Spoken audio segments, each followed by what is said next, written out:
Hello guys, here we have an H&K P30SK with an Olight PL-MiniVN 2 mounted.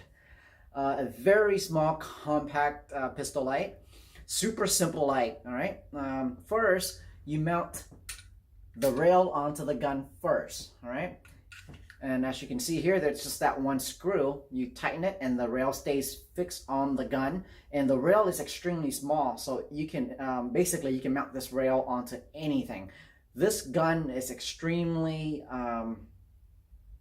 picky with the gun light picky, because I haven't really found anything to fit on this except for the Nightcore NP10 or NPL10, I think, NPL10VN, and that's the only gun light that will fit on this gun. But I actually prefer this Olight PL-MiniVN2 because it's just smaller, and I can dismount the light very easily. Look at that. I can dismount and mount the light very easily, and then just close this tab, and now have a really nice locking light. And in the middle of the night, if I just need a light and I don't need a gun, I can just easily hit that tap, pull the light off, and I'll have myself a very simple on-off rechargeable light. Okay, this is a personal light setup. Sorry about that. Lights on the timer. Anyhow, so you can see here I have this is a personal light, and I have a 219B 4500 Kelvin with a diffuse lens on here, and I like the floody beam very much. However, if you prefer a beam with more throw, I have an XPG2 PDT version, and this version throws a really nice filled hotspot with no artifacts, and you can easily slide in. So if you have a gun and you use it for multiple different uses, you can actually have multiple lights, and that you can easily mount different light for different purposes. For example, you can order this light with a red LED, and you have it for that purpose, hunting or whatever that you need it for, and then you can swap it easily over to the XPG2 PDT for more throw easily by just sliding it onto the rail, closing it, and then you have an additional function. Okay, super easy light again. Just here we go. Just simple on and off. That's all there is to it. Just press down on the tap with your finger and it turns on and off. Nothing much to it. As you can see, the light is already cleared. So we're going to close the slide.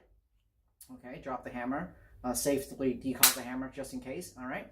So here, with the light mounted, and I'm going to show you guys the different beams between the two. So basically, you have different tints, such as neutral whites and cool white, all the way down to warm white. However, I want to show the difference between a clear lens thrower, dedicated thrower, and a diffuse lens neutral, and to see which one you guys like better. I personally prefer the diffuse lens because that way I'll just see everything. I'll just show you guys on video, so you guys won't have to, you guys can pick for yourself, all right? And don't have to take my word for it. Here's the switch. You can activate it on the right side or on the left side, all right? You can activate it by easily pressing with your finger here. You actually wouldn't activate this with your trigger finger. You would activate it on the other side with your, for me anyway, you would activate it with my thumb by pressing down on the tab, okay? But if you want, you can always activate with your trigger finger. Just press down and it's on, press down and it's off. And it's just that, on, off, simple, no fuss, super simple light. All right, that's it. Let's show you guys the difference in the beam, all right? Okay, here we go. So here we have the throw beam, XPG2 PDT, and it's a really decent tint, approximately 5,000 Kelvin. Really nice tint on this sample, actually. And you can see it throws a very defined hot spot. Very, very good throw, okay? I'll have the exact specs on my store, but you can see here, you can easily clear an area with decent throw. And for what it's worth, the hot spot is defined enough that you kind of just know the direction that the bullet is gonna go. So it's no laser, obviously, but you kind of have a good idea of where the bullet's gonna hit, kind of, for the most part. So that's that, and then I'll show you guys how easily it is to remove this gun light here and mount a different one on. Okay, and then you lock the light, pushing up this forward tab, And then there you go. And this is my preferred configurations because I don't really need a lot of throw. I think the extra throw would be great on a rifle or if you shoot at any great distance. But for me, this is a home defense light. And all I need is, this is enough to light up my entire house across the longest length of my house. So that's all I really need. And it's a really nice tint that I can just dismount and use the light as a regular flashlight when I need it to be. So you can see here, there are no hot spot, just a soft, bright spot in the middle with taper, soft taper spill, right? All right, let me show you guys both of the lights side by side. Let me dismount it from the gun.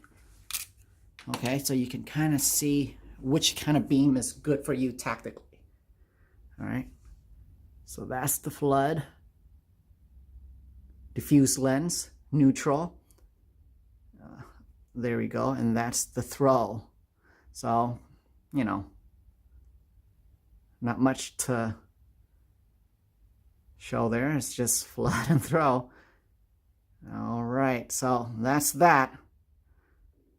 Okay, so you can get this light on my store. I don't know what the price is. You find out on there. And I'll have all the specs on there. But this is so far the smallest, rechargeable, most compact, easily mounted gun light of any light I've ever tried. None of the Surefires will fit onto my H&K P30SK. And only that Nightcore the only other light that fits on my H&K is the P30SK, and now this is the second light, and I feel like this light is much better made. So check it out. Thank you guys.